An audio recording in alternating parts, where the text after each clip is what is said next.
Le mie frittelle di zucchine sono super croccanti e belle asciutte. Il segreto? Una pastella senza lievito facile facile. Vi consiglio di scegliere zucchine piccole, hanno meno polpa e sono meno acquose, il che le rende ideali per la frittura.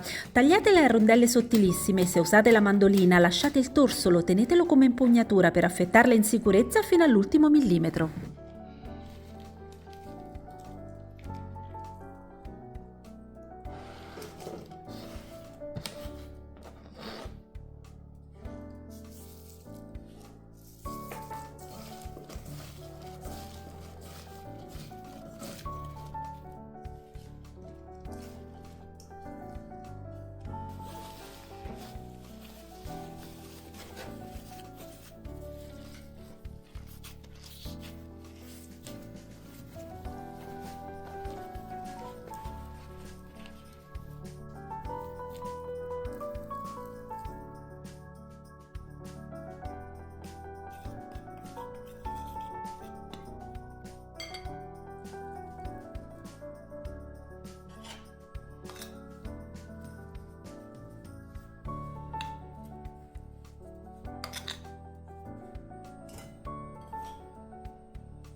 Questa è la mia formula magica per la pastella senza lievito: farina 00 per la struttura, semola per la croccantezza, farina di riso per un fritto asciutto e leggerissimo. Insaporisco con un po' di pepe e foglie di basilico. Il tocco finale? L'acqua frizzante che deve essere freddissima.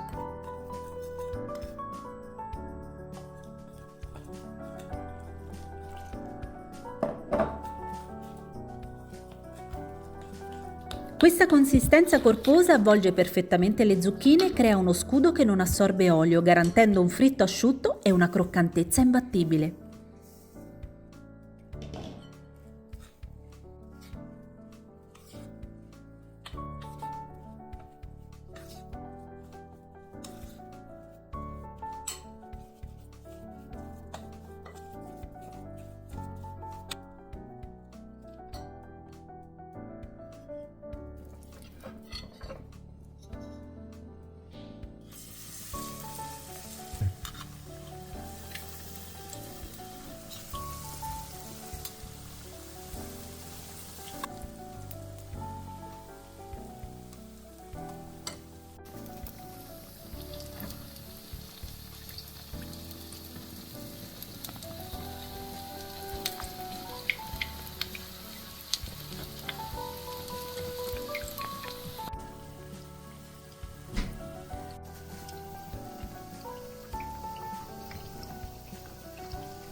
Per dargli una marcia di sapore in più, grattugiate sopra un po' di pecorino fresco prima di servirle.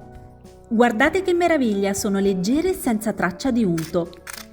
Avete sentito? Se cercate la frittella perfetta dovete assolutamente provare questa versione. Fatemi sapere nei commenti se vi è venuta l'acquolina in bocca. Un saluto dalla vostra amica Paolina.